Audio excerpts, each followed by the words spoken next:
അപ്പോ നമ്മൾ ഉദ്ദേശിക്കുന്നത് ഇപ്പൊ സച്ചേട്ടൻ 98-ലായിരുന്നോ ഇവളെ വായിക്കുമ്പോൾ വരുന്നത്? എഴുതി തുടങ്ങിയത് 90-92-ലാണ്. പ്രകാശൻ 2000. 2000-ലാണ് ഇവളെ വായിക്കുമ്പോൾ അരബിന്ദോനെ കുറിച്ച് പുസ്തകം വരുന്നത്. കഴിഞ്ഞ ദിവസമാണ് ശ്യാമിന്റെ മഹാകവി അരബിന്ദോന്റെ നീണ്ട കാവ്യങ്ങളുടെ പുസ്തകം ട്രാൻസ്ലേഷൻ ആണെന്ന് ഞാൻ മനസ്സിലാക്കുന്നു. അപ്പൊ എനിക്ക് തോന്നി നിങ്ങൾ രണ്ടുപേരും തമ്മിൽ അരബിന്ദോ ടോക്ക് ആണെങ്കിൽ നല്ലതായിരിക്കും. അതിന്റെ കൂട്ടത്തില് കഴിഞ്ഞ ദിവസം ഒരു കാര്യം കൂടി മനസ്സിലാക്കി, അദ്ദേഹത്തിന്റെ 75th ബർത്ത് ആനിവേഴ്സറി 75 നാളെയാണ്. ഓക്കെ, 5-ാം തീയതി 6-ാം തീയതി അല്ലേ? 5-ാം തീയതി. അതെ അതെ. അതൊരു സാന്ദർഭികവശാൽ കോയിൻസിഡൻസ് ആയിട്ട് വന്നതാണ്. നമ്മുടെ അതുമായിട്ട് ബന്ധപ്പെട്ട് നമുക്കൊരു രണ്ടുപേരും സ്റ്റഡി ചെയ്തിട്ടുള്ള ഒരു വ്യക്തിത്വമാണ്. അപ്പൊ അതുകൊണ്ട് so over to both of you. Okay, thank you very much. നമസ്കാരം സർ. ആദ്യം തന്നെ ഒരു ഗുരുവന്ദനം. ഒരുപാട് കേട്ടിട്ടുണ്ട്, തമ്മിൽ നേരിട്ട് കാണാൻ കഴിഞ്ഞിട്ടില്ല, എന്നോട് ക്ഷമ ചോദിക്കുന്നു. അപ്പോഴാണ് ഇന്നലെ എന്റെ സുഹൃത്ത് ആശിഷ് എന്റെ പുസ്തകത്തിന്റെ പ്രകാശനവുമായിട്ട് ബന്ധപ്പെട്ട് എന്നെ വിളിച്ചപ്പോഴാണ് അങ്ങ് 94-ൽ ആണെന്ന് തോന്നുന്നു, അതോ 96-ലോ? 2000-ലാണ് പ്രകാശനം. 2000-ല് മഹർഷി അരബിന്ദോയുടെ പുസ്തകം അങ്ങ് പരിഭാഷപ്പെടുത്തി. ഞാനത് സത്യം പറഞ്ഞാല് ഇന്നലെയാണ് കേൾക്കുന്നത്. എന്റെ കയ്യിൽ ആ കൃതി ലഭിച്ചിട്ടില്ല. അപ്പൊ രണ്ടുപേര് രണ്ടിടത്തിരുന്ന് രണ്ട് സമയത്ത് മഹർഷി തുല്യനായ ഒരു മഹാകവി അരബിന്ദോയുടെ രണ്ട് കൃതികൾ എഴുതാൻ നമുക്ക് ഭാഗ്യം കിട്ടി എന്നുള്ളതാണ് ഇതിലെ ഏറ്റവും വലിയ കാര്യം. അദ്ദേഹം ആഗ്രഹിക്കാതെ നമുക്ക് അത് ചെയ്യാൻ കഴിയില്ല എന്ന് ഞാൻ വിശ്വസിക്കുന്ന ആളാണ്. അപ്പൊ അങ്ങനെ ഒരു അനുഗ്രഹം നമുക്ക് ഉണ്ടായി. നമ്മുടെ ഒരു കാവ്യ ജീവിതത്തില് അങ്ങനെ ഒരു സാർത്ഥകമായ ഒരു കാര്യം ഉണ്ടായി എന്നുള്ളതാണ്. അത് മാത്രമല്ല, അങ്ങേ ഇപ്പൊ ഇന്ന് നേരിട്ട് സൂമിലൂടെ കാണാൻ കഴിഞ്ഞതും എന്റെ ഒരു മഹാഭാഗ്യമായി ഞാൻ കരുതുന്നു. ഇനി നേരിട്ട് കാണാൻ പറ്റും. തീർച്ചയായിട്ടും പറ്റാതെ ഇവിടെ പോണു. പിന്നെ അരവിന്ദ മഹർഷിയുടെ സാവിത്രി എന്ന് പറഞ്ഞ ഒരു കൃതി എഴുതിയ ഒറ്റ കാരണം മതിയില്ല അദ്ദേഹത്തെ കവി എന്ന് വിളിക്കാൻ. തീർച്ചയായിട്ടും മഹർഷിയേക്കാൾ വലിയ കവിയായിട്ടാണ് എനിക്ക് തോന്നിയിരിക്കുന്നത്. വലിയൊരു പർവ്വതത്തിന്റെ ഇങ്ങനെ താഴ്വാരത്തിൽ കൂടെ നടക്കാൻ എനിക്ക് പറ്റി എന്നുള്ളതാണ് എൻ്റെ ഒരു സന്തോഷം. ഞാൻ ട്രാൻസ്ലേഷനും അല്ല ചെയ്തേക്കണേ, വായനാനുഭവം കവിതാരൂപത്തിലാക്കി എഴുതിയേക്കണേ, ട്രാൻസ്ലേഷൻ ചെയ്തതല്ല. അത് അപ്രതീക്ഷിതമായിട്ടാണ് ഞാൻ അതിൽ വരുന്നത്. എൻ്റെ ഒരു സുഹൃത്ത് ഒരു പുസ്തകം കൊണ്ടുവന്ന് തരാണ്, സാവിത്രി. അത് ഞങ്ങൾ താമസിച്ചിരുന്ന വാടക വീട്ടില് ചുമരിൽ ഒരു അലമാരി ഉണ്ടായിരുന്നു, അതിൽ വെച്ചിട്ട് ചേതലൊക്കെ തിന്നിട്ട് അതെടുത്ത് കുറെ നാൾ കഴിഞ്ഞിട്ട് ശ്രദ്ധിക്കാണ്ടിരുന്നതാണ്. അതെടുത്ത് താഴിട്ടപ്പോ ഇത് ആദ്യത്തെ പേജ് മറിഞ്ഞു കിടക്കാണ്. അതില് it was the hour before the gods awake എന്നാണ്. നമ്മള് നടുവൊടിഞ്ഞ് വീഴാൻ അതിൽ പരം മറ്റെന്ത് വേണം. തീർച്ചയായിട്ടും അങ്ങനെ നമ്മൾ കടുത്ത ദാരിദ്ര്യത്തിലും ഭയങ്കര ബുദ്ധിമുട്ടിലും ഒക്കെ ജീവിച്ച, മാനസികമായിട്ടുള്ള പ്രശ്നങ്ങളിലൊക്കെ ജീവിച്ചിരുന്ന ഒരു സമയമാണ്. ഒരുപക്ഷെ വീണ്ടും ഒരു സാധാരണ മനുഷ്യനിലേക്ക് എന്നെ കൊണ്ടുവന്നത് ആ പുസ്തകമായിരിക്കണം. ഞാൻ കമ്പം മുഴുവൻ വായിച്ചിട്ടില്ല, പക്ഷെ എന്നും ഈ നിത്യപാരായണം പോലെ ഇങ്ങനെ പകുത്തെടുത്ത് വായിക്കുന്ന ഒരു പ്രകൃതം ഉണ്ടായിരിക്കണേ. ഇതല്ല അയാൾ തന്നതല്ല, വേറെ ഒരു വലിയ പുസ്തകമായിരുന്നു. സന്യാസിയായിരിക്കുന്ന ഒരാൾ എനിക്ക് തന്നതാ. ഇത് വായിക്കണേ ഭയങ്കര ബുദ്ധിമുട്ടാ, കണ്ണ് കുഞ്ഞക്ഷരങ്ങളൊക്കെയാണ്, അങ്ങനത്തെ ഓർമ്മ. ഇത്രയും അതിനെ കുറിച്ച് എനിക്ക് പ്രത്യേകിച്ച് പറയാനുള്ളൂ. ഇതാണ് എൻ്റെ പുസ്തകം. ഇതാണ് ഇത്. വളരെ പ്രൊഡക്ഷനൊക്കെ വളരെ മോശമാണ്, എന്നാലും അല്ല, അങ്ങനെ ഇല്ലല്ലോ. നമ്മുടെ പ്രയാണത്തിൽ നമുക്കിത് ചെയ്യാൻ കഴിയുന്നു എന്നുള്ളതാണ് ഏറ്റവും വലിയ കാര്യം എന്ന് ഞാൻ വിചാരിക്കുന്നു. അതെ. അങ്ങനെ എല്ലാവർക്കും കഴിഞ്ഞിട്ടുമില്ല, ഒരു വളരെ അപൂർവ ആൾക്കാർക്ക് കഴിഞ്ഞു. ഒന്ന് മാഷ് പറഞ്ഞത് തന്നെയാണ്, അദ്ദേഹത്തെ സമീപിക്കുവാനുള്ള ഭയം.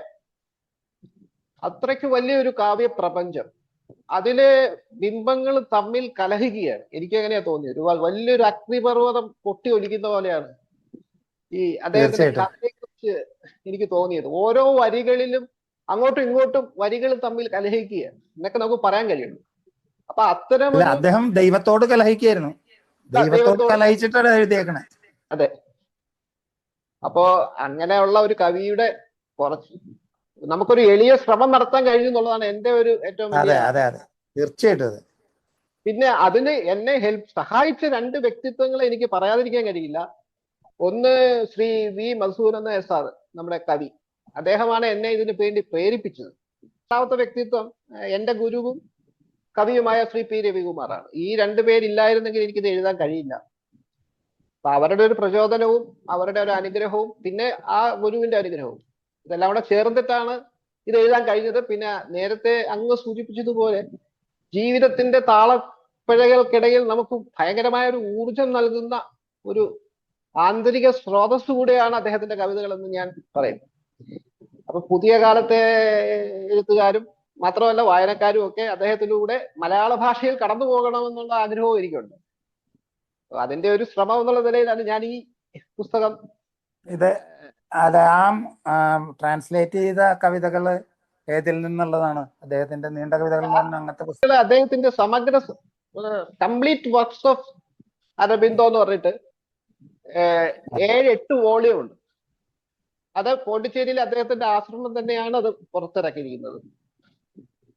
അതിൽ നിന്നുള്ള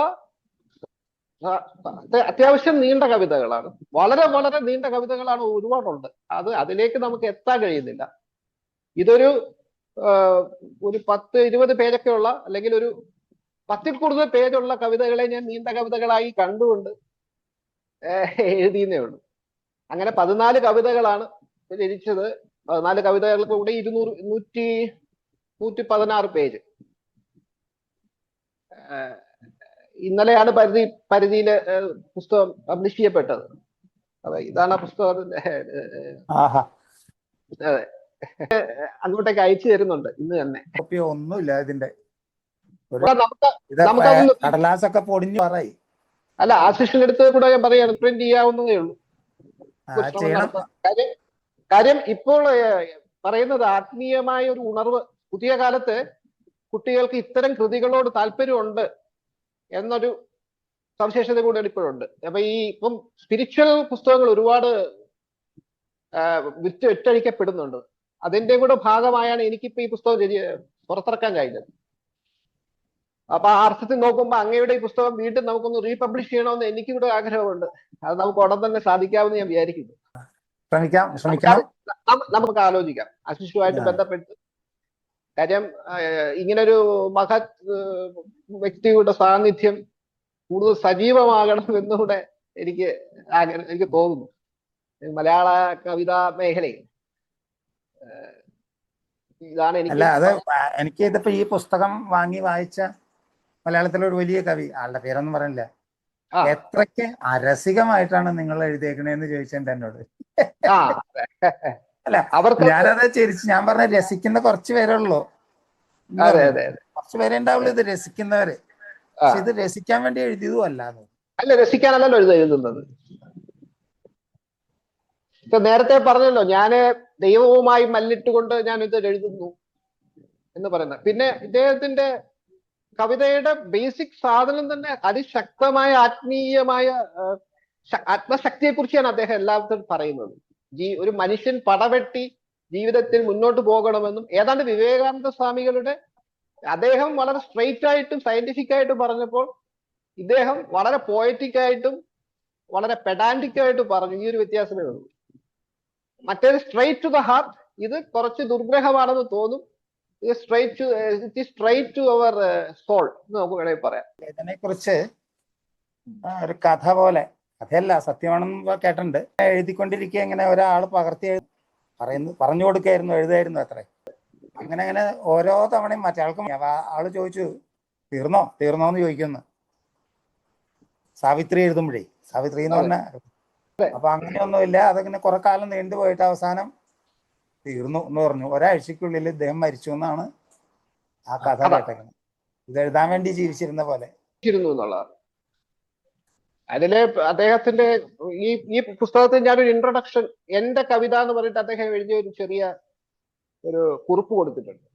അപ്പൊ അദ്ദേഹം പറയുന്നത്, ഞാൻ കവിത എഴുതുന്നത് ഹയർ മൈൻഡ് എന്നൊരു ഉണ്ട്. When we focus our mind, higher മൈൻഡിലേക്ക് എത്തി നിന്നുകൊണ്ടാണ് ഞാനത് ചെയ്യുന്നത്. അതിനകത്ത് മറ്റ് അതീന്ദ്രിയങ്ങൾ ഒന്നും തന്നെ ഇല്ല. മൈൻഡ് കൂടുതൽ ഫോക്കസ്ഡ് ആവുമ്പോൾ, നമ്മൾ മനസ്സിനെ കൂടുതൽ ഫോക്കസ് ചെയ്യുമ്പോൾ ആ മനസ്സിന് കിട്ടുന്ന അത്ഭുതകരമായ ഒരു ഊർജമാണ്. അങ്ങനെയാണ് ഞാൻ ഈ കവിത എഴുതുന്നത്. ഈ കവിത എന്നിലേക്ക് ഒഴുകി വരികയായിരുന്നു എന്ന് ആണ് അദ്ദേഹം അതിൽ എഴുതിയിരിക്കുന്നത്. പലപ്പോഴും നമ്മൾ ഈ പി കുഞ്ഞിരാമൻ നായരെ കുറിച്ചൊക്കെ പറയുമ്പോൾ അദ്ദേഹം തന്നെ പറഞ്ഞിട്ടുണ്ട്, ഇതെങ്ങനെ ഞാൻ എഴുതുന്നു എനിക്കറിയില്ല എന്നൊക്കെ പറഞ്ഞിട്ടുള്ള ഈ സിദ്ധി എന്ന് പറയുന്നത് ഈ പറഞ്ഞ പോലെ ഹയർ മൈൻഡിൽ നമ്മൾ കൂടുതൽ ഫോക്കസ് ചെയ്യുമ്പോൾ നമ്മളിൽ അറിയാതെ സംഭവിക്കുന്നതാണ്. അത് കൃത്യമായും അദ്ദേഹം ഈ പുസ്തകത്തിൽ പറഞ്ഞിട്ടുണ്ട്. അത് മാത്രമല്ല, യുവാക്കളോട് ഉള്ള അദ്ദേഹത്തിന്റെ അഭ്യർത്ഥന എന്ന് പറയുന്നത് ജീവിതത്തിലെ മനസ്സിനെ ഫോക്കസ് ചെയ്യുക, മനസ്സിനെ കൂടുതൽ ശക്തമാക്കുക എന്ന് പറഞ്ഞാൽ അതിചഞ്ചലമായ മനസ്സിനെ ഫോക്കസ് ചെയ്യാൻ ശ്രമിച്ചുകൊണ്ടേയിരിക്കുക. അത് നിങ്ങളെ ഔന്നത്യത്തിലേക്ക് എത്തിക്കും എന്നൊരു സന്ദേശം കൂടെ അദ്ദേഹം ഈ പുസ്തകത്തിൽ പറഞ്ഞിട്ടുണ്ട്. അപ്പം അത് ശരിയാണെന്ന് എനിക്കും തോന്നിയിട്ടുണ്ട്. കാര്യം ഞാനും കുറച്ച് ധ്യാനം, ഈ ഇത്തരം മൈൻഡ് ഫോക്കസിങ് ആയിട്ടുള്ള കാര്യങ്ങൾ ചെയ്യുന്ന ഒരാളാണ്. അതിൽ എനിക്കുള്ള മാറ്റം എനിക്ക് നല്ലപോലെ അറിയാം. കഴിഞ്ഞ ഒരു 5 വർഷം കൊണ്ടൊക്കെ എനിക്കുണ്ടായ ഒരു ചേഞ്ച്. വളരെ ക്രിയേറ്റീവ് ആവാൻ പറ്റി സർ, അതൊരു അനുഗ്രഹമാണ്. ഏതാണ്ട് 10ഓളം നാടകങ്ങൾ എഴുതാൻ പറ്റി, ഒരു നോവൽ എഴുതാൻ പറ്റി, ഒരു ഗ്രാമർ, കുട്ടികൾക്ക് വേണ്ടി ഒരു ഗ്രാമറിങ്ങിന്റെ ഒരു പുസ്തകം എഴുതാൻ പറ്റി. ഇപ്പോൾ ഞാൻ മ്യൂസിക് എന്ന് പറഞ്ഞിട്ട്, അങ്ങേക്ക് സമയം കിട്ടുകയാണെങ്കിൽ ഒന്ന് കാണണം, യൂട്യൂബിലും ഇൻസ്റ്റാഗ്രാമിലും എൻ്റെ തന്നെയായ ഒരു മ്യൂസിക് ഒരു ചാനൽ തുടങ്ങിയിട്ടുണ്ട്. തീർച്ചയായിട്ടും ശ്രദ്ധിക്കും. അപ്പൊ ഇതിൽ നിന്ന് കിട്ടിയതാണെന്ന് ഞാൻ വിചാരിക്കുന്നു. ബോധേശ്വര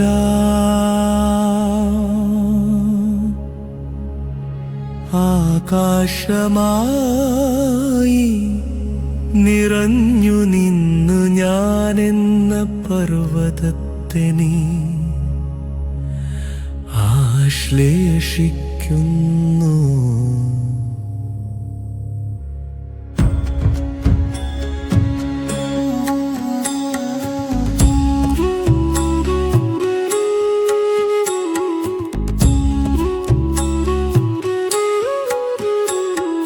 നിന്റെ അചഞ്ചലമായ ഹൃദയമെന്നെ തഴുകവേ, യുഗങ്ങൾ പഴകിയ എൻ്റെ ഏകാന്തത കൊഴിയുന്നു. അത്ഭുതകരമായ ഒരു സംഭവം എന്ന് പറഞ്ഞാൽ ഓരോ ദിവസവും ഓരോ പാട്ടിട്ടുകൊണ്ടിരിക്കുകയാണ്. ഇപ്പൊ കഴിഞ്ഞ 20 ദിവസം കൊണ്ട്, അതൊരു വാശിപ്പുറത്തല്ല, 20 ദിവസമായിട്ട് 20 പാട്ട് ഇപ്പൊ തുടങ്ങിയതേ ഉള്ളൂ. 20 ദിവസം ആയിട്ടുള്ളൂ.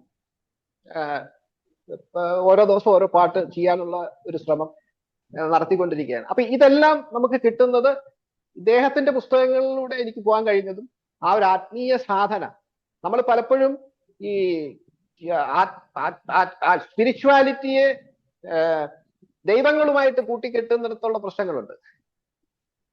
സ്പിരിച്വാലിറ്റി എന്ന് പറയുന്ന ആന്തരിക, അധ്യാത്മം എന്നാണ് ഞാൻ പറയാറ്. അതെ, അധ്യാത്മം നല്ല വാക്ക് പറയുമ്പോഴാണ് മറ്റേ ഭക്തി അതിൻ്റെ ഉള്ളിലേക്കൊക്കെ അങ്ങനെയൊക്കെ ആൾക്കാർ കൂപ്പുകുത്തുന്നത്. ചിന്തയാണ് ഒരുതരം, നമുക്ക് എന്താ പറയാ, വൈകാരികത പോലും അടക്കി നിർത്തിക്കൊണ്ടുള്ള ഒരു അധ്യാത്മ തലത്തിലേക്ക് നമുക്കേ ഉള്ളൂ. ഇവിടെ ഖരവസ്തുക്കൾ മാത്രമാവുക, എല്ലാ സ്ഥലത്തും മുഴുവൻ ഖരവസ്തുവായ പിന്നെ എവിടെ ദൈവം? ശൂന്യസ്ഥലികൾ മുഴുവൻ ഇദ്ദേഹം വളഞ്ഞ് ഇങ്ങനെയൊക്കെ കിടക്കണേന്ന്. എന്തൊരു കവിവാക്യ അത്! ഇമാജിനേഷൻ സത്യമാണ്. അപ്പം അല്ല, എനിക്കിപ്പോ അങ്ങേ കാണുമ്പോൾ തന്നെ എനിക്കറിയാം എത്രത്തോളം ഈ നേരത്തെ പറഞ്ഞ ആ ഒരു സാധനയിലൂടെ അങ്ങും പോകുന്നുണ്ടെന്ന് എനിക്ക് അങ്ങയുടെ മുഖം കാണുമ്പോൾ അറിയാൻ കഴിയും. അപ്പം വാർദ്ധക്യം വയ്യെന്നൊക്കെ പറയുമ്പോഴും ആ ചുറുചുറുക്ക് എനിക്ക് കാണാൻ കഴിയുന്നുണ്ട്. അത് എന്തുകൊണ്ടെന്ന് പറഞ്ഞാൽ ഇതുകൊണ്ട് തന്നെയാണ്. ഞാനും നേരത്തെ മഹർഷി എന്ന് പറയാൻ കാര്യം, ഈ അദ്ദേഹത്തിന്റെ കവിതകളിലൂടെ നമ്മൾ പോകുമ്പോൾ നമ്മളിൽ ഒരു മാറ്റം വരുന്നു. അതാണല്ലോ മഹർഷി എന്ന് പറയുന്നത് ഉദ്ദേശിക്കുന്നത്. ഇപ്പൊ ഞാൻ വേറൊരാളൊരു പുസ്തകം വായിക്കുമ്പോൾ എനിക്ക് ശുദ്ധീകരണം സംഭവിക്കുന്നു. അങ്ങനെ ഒരാള് മഹർഷി തുല്യനാണല്ലോ.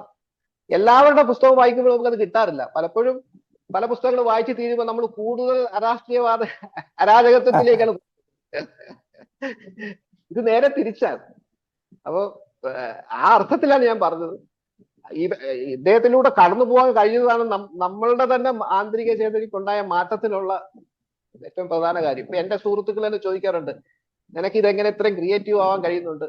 അതും ഞാൻ മറ്റുള്ളവർ അറിയപ്പെടണമെന്ന് ആഗ്രഹിക്കാത്ത രീതിയിലാണ്. നമ്മളൊക്കെ അങ്ങനെ തന്നെയാണ്. ഒരുപാട് പേര് നമ്മളെ അറിയേണ്ട കാര്യമില്ല. നമ്മൾ നമ്മുടെ ഒരു വഴിയിൽ സഞ്ചരിച്ചുകൊണ്ടിരിക്കുന്നു. പക്ഷെ ഇതിനെല്ലാം കാരണം ഈ അദ്ദേഹത്തിന്റെ നിർദ്ദേശങ്ങളും അത് അനുസരിക്കുവാനുള്ള നമ്മുടെ ശ്രമവുമാണ്. അതായത് അദ്ദേഹത്തെ നമ്മൾ നമ്മുടെ ജീവിതവുമായി കൂട്ടിക്കലർത്തുന്നിടത്താണ് നേരത്തെ പറഞ്ഞ ആ കവിയുടെ ബോറൻ എന്ന് പറഞ്ഞ അദ്ദേഹവും നമ്മളുടെ വ്യത്യാസം. നമ്മൾ ഇതിനെ ഹൃദയത്തിനോട് ചേർക്കുമ്പോൾ അദ്ദേഹം ബുദ്ധി കൊണ്ടാണ് ഇതിനെ കാണുന്നത്. ഇത് വ്യത്യാസമുണ്ട്. ഞാൻ അദ്ദേഹം എഴുതുന്നതിനെ കുറിച്ച്, അദ്ദേഹത്തിന്റെ എങ്ങനെയായിരിക്കും എഴുതാന്നുള്ളതിനെ കുറിച്ച് ഒരു 3-4 വരി കവിത പോലെ ഉണ്ട്. അത് എൻ്റെ പുസ്തകത്തിലുണ്ട്. ആശ്രമം തുമരുകൾ മാഞ്ഞു പോയിടും സർഗവിശ്രുതശ്രമം അരവിന്ദമായി വിരിയുന്നു മഹർഷി തഥാഗതയായിടും സാവിത്രിയെ അഹസ്സിലെന്നും ധ്യാനിച്ച് ഉന്മപോൽ ഉണരുന്നു. അങ്ങനെയാണ് അദ്ദേഹം എഴുതേണ്ടാവാൻ വഴി കവിത. എനിക്ക് എൻ്റെ ഒരു തോന്നലാണ്. അല്ല, അങ്ങ് കുറച്ച് ചെറിയ കവിതകളെങ്കിലും ട്രാൻസ്ലേറ്റ് ചെയ്തൂടെ എന്നുള്ളതാണ് എന്റെ ചോദ്യം, അങ്ങേക്ക് സമയം കിട്ടുമ്പോ. അതെ, ചെയ്യാം. ഇപ്പോ അതായത് ഒന്നാമത് അതിനുള്ള ഈ ആരോഗ്യ പ്രശ്നങ്ങളുള്ള കാരണം കൊണ്ട് നമുക്കിങ്ങനെ അത്രയും ഇരുന്ന് എഴുതാന്ന് പറയുന്ന സംഭവമൊക്കെ ബുദ്ധിമുട്ടാണ്. നമ്മുടെ മുമ്പിൽ കൂടെ വരുന്നത് നമ്മളെ സ്പർശിക്കുന്ന എന്തും ഇംഗ്ലീഷിൽ നിന്നൊക്കെ വേറെ ചില കവികളുടെ ചെയ്തിട്ടുണ്ട്. അങ്ങനെയുണ്ട്. ഞാൻ സ്വന്തം കവിത എഴുതുന്നുണ്ട്. അപ്പൊ അങ്ങനെയൊക്കെയുള്ള അതറിയാം. സോണറ്റ്സ് ഉണ്ടായിരുന്നു മലവെള്ളം 2018 വെള്ളത്തില് ഈ പുസ്തകങ്ങളൊക്കെ നീന്തി നടന്നു. അതിന്റെ ബാക്കിയാണ് ഈ അങ്ങനെയാണ് ഈ സാവിത്രിയും വെള്ളത്തിൽ നീന്തി നടന്ന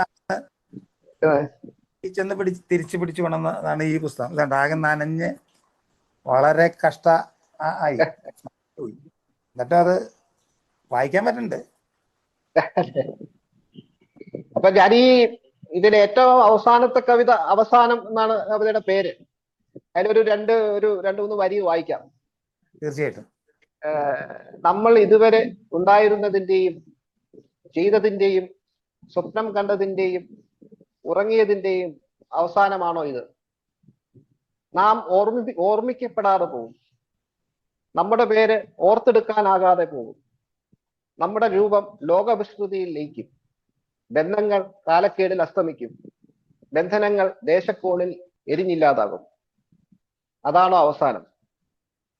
ഒരു കൽപ്പനയ്ക്ക് കീഴിലെ അഴുകിയ ശരീരം, അല്ലെങ്കിൽ തീ സമ്മാനിക്കുന്ന ചാരം, അലിഞ്ഞു പോകുന്ന മനസ്സ്, മറന്നു പോകുന്ന ചിന്തകൾ, നഷ്ടപ്പെടുന്ന ബുദ്ധി, അണയുന്ന അഹങ്കാരം, അതാണോ അവസാനം? നമ്മൾ സുഖിച്ച, ദുഃഖിച്ച, അസൂയപ്പെട്ട, വേദനിച്ച, ആർത്തലച്ച, അലറിയ, സ്വകാരിച്ച, ഉരുകിയ, തഴുകിയ മണിക്കൂറുകൾ ഇനിയില്ല. മണിക്കൂറുകൾക്കുള്ളിലെ നിമിഷങ്ങളും ഇനിയില്ല. അന്നും ഇന്നും എന്നും ഇനിയില്ല. അതാണോ അവസാനം? നമ്മുടെ ഉയർന്ന വികാരങ്ങൾ ഇനിയില്ല. നമ്മിലെ നിശ്ചലനായ ഭൂമിയും ശാന്തനായ സൂര്യപ്രകാശവും തണുപ്പായ നിലാവും നമുക്കൊപ്പം, നമ്മുടെ കോശങ്ങൾക്കൊപ്പം, ഊർജത്തിനൊപ്പം മരിക്കുന്നു. അതാണോ അവസാനം? മറ്റു ഹൃദയങ്ങളിലേക്ക് കടന്ന നമ്മുടെ ഹൃദയം, നമ്മുടെ സ്നേഹം സ്നേഹിക്കപ്പെടുകയും വഞ്ചിക്കപ്പെടുകയും ചെയ്തു. അവയൊക്കെ നരകത്തിലേക്ക് ലോകം മുങ്ങും പോലെ അവസാനിക്കുന്നു. അതാണോ അവസാനം? താഴെ വീണുകിടന്ന നമ്മിലെ പരാജിതനും താഴെ കിടന്നവരെ ചവിട്ടിയ നമ്മിലെ വിജയിയും അവസാനിക്കുന്നു. നമ്മിലെ കാട്ടാളനും മനുഷ്യാനുരാഗിയും വിടനും വീരനും ഭീരുവും കാമുകനും അവസാനിക്കുന്നു. പക്ഷി ഇരുന്ന് പാടിയ മരം വെട്ടിക്കിട്ടാൽ പാട്ടും മരിക്കുമോ? മനസ്സിൽ പലതും ആസൂത്രണം ചെയ്യുകയും ആഗ്രഹിക്കുകയും ചിന്തിക്കുകയും ചെയ്ത ഒരാൾ, ഭൂമിയുടെ വിധി പുനർനിർമ്മിക്കാൻ പ്രവർത്തിച്ചയാൾ, സ്നേഹിക്കുകയും ആഗ്രഹിക്കുകയും പ്രതീക്ഷിക്കുകയും ചെയ്ത ഒരാൾ അവനും നമുക്കൊപ്പം അവസാനിക്കുന്നു. മർത്യനിലെ അമർത്യൻ എന്നാണ് അവന്റെ പേര്. ഒരു കലാകാരൻ, മരിച്ച കലകളെ പുനരുജ്ജീവിപ്പിക്കുന്നവൻ, ദൈവം എല്ലാവരെയും ആ ദിവ്യനായ അരൂപി രൂപങ്ങളോടെ പുനർനിർമ്മിക്കുന്നു. സംസാരഭ്രമം അവസാനിപ്പിക്കാൻ അവൻ ആഗ്രഹിക്കുന്നില്ല. സൃഷ്ടിക്കപ്പെട്ടതെല്ലാം സംഹരിക്കപ്പെടുന്നത് വരെ, മനുഷ്യഹൃദയം ദൈവത്തെ കണ്ടെത്തുന്നത് വരെ, ആത്മാവ് സ്വയം തിരിച്ചറിയുന്നത് വരെ അവൻ അവസാനിക്കാൻ ആഗ്രഹിക്കുന്നില്ല. ഇതാണ് ഏറ്റവും അവസാനത്തെ കവിത. അദ്ദേഹത്തിന്റെ ആ ഒരു വല്ലാത്ത തരം ഒരു കാഴ്ചപ്പാടിനെ ഒറ്റ കേൾവിയില് കൂടെ ഒന്ന് അനുഭവിക്കാൻ പറ്റിയില്ല എന്നുള്ള ഒരു പറ്റില്ല. പിന്നെ ഞാനിത് വായിക്കാൻ കാര്യം അതെ, ഏതാണ്ട് ഒരേ രീതിയിലുള്ള വ്യക്തിത്വങ്ങളാണെന്ന് ഞങ്ങൾക്ക് തമ്മിൽ പരസ്പരം തോന്നി എന്നുള്ളതാണ് അതിന്റെ ഏറ്റവും വലിയ കാര്യം. ഈ ഫോണിലൂടെ കാണാൻ കഴിയുന്നത് ഭയങ്കര ഭാഗ്യം. അതും ആ കവിയുടെ അനുഗ്രഹം വിചാരിക്കുന്നു. വീണ്ടും തീർച്ചയായും ഞാൻ അങ്ങേ വന്ന് കാണുന്നതായിരിക്കും. ആരോഗ്യ സൗഖ്യങ്ങളും ഞാൻ നേരുന്നു. എഴുതാൻ കഴിയട്ടെ. നാടകങ്ങള്, ആ നാടകം വളരെ ഹിതകരമായി തോന്നി എനിക്ക്. ഇനി ഉണ്ടാവട്ടെ. തീർച്ചയായിട്ടും. എന്താ പറയാ, സർഗാത്മകതയുടെ ഒരു ഇരിക്കപ്പുറതിയില്ലായ്മ ആശംസിക്കും. തിരിച്ചു ഞാൻ അങ്ങേക്ക് അത് നേരുന്നു. നമ്മൾ ഉടൻ തന്നെ ഈ പുസ്തകത്തിന്റെ ഒരു റീപബ്ലിഷിങ്ങിനെ കുറിച്ച് ആലോചിക്കണം. അത് ഞാൻ വെറുതെ പറഞ്ഞല്ല, അദ്ദേഹത്തോട് സംസാരിക്കാം. അങ്ങനെ ആയിക്കോട്ടെ. തീർച്ചയായിട്ടും ഞാൻ വരും. Thank you sir, thank you.